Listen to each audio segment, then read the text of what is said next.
I'm Sophia Soto from the Nerds of Color. And first off, I just want to say I am such a big fan of yours. Thank you so much. It's a real honor to Oh my speak with gosh, you. I'm such a fan of yours and your website. Such a pleasure meeting you. Oh my Hi. gosh. Hello. Sending you love. And you always steal the show for me from your Ah, performances with Bad Moms oh my God, WandaVision. All the awards, oh, all the praise, loved you in it. And this you. series was no Aw. exception. How you approach this role was unreal. And because it is inspired with true events and it's just so hard and upsetting to watch at times as a viewer, I want to know what was it like taking on that role and really diving into that story? Yes, I mean, I had listened to the podcast a few years ago. So I like I think a lot of people was just blown away and flabbergasted and in shock. Um just like uh,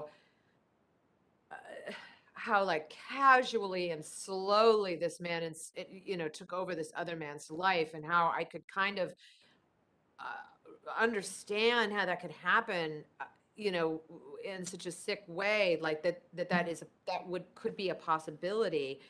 And then cut to then it was actually my last week of WandaVision, and I got the offer for this. And I knew it was Paul and Will. I knew it was Michael Showalter. I knew it was Casey. I knew it was Jesse Peretz.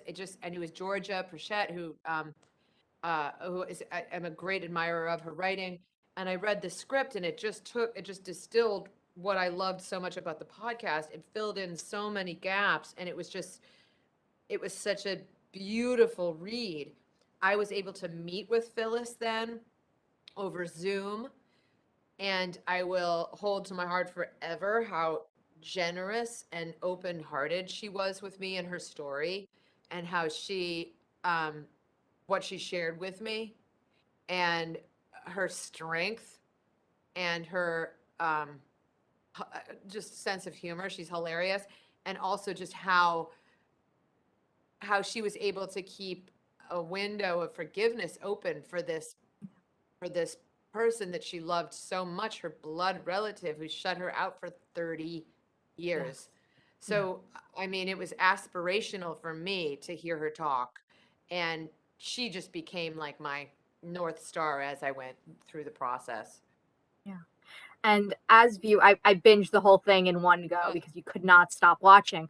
But as viewers, you automatically see those red flags that something is wrong, and yes, it hurts. And hurts. it really reflects how people inside that relationship aren't going to see them, but everyone that loves them around them will. Is there a 100%. takeaway? Anything you want audiences to get from this? Oh, I mean, I guess just that, like, you got to really just trust who you trust. Like, I mean, listen to your gut. Try not to push away those red flags because they're there for a reason. The body doesn't lie. Yeah. He was having those issues because his body was crying out. Like, I Yeah. think that I think, you know, get help when you need it. Yeah. I hope, hopefully there's no shame in therapy at all. I am a huge proponent of it, and it's Yeah. helped me through so much.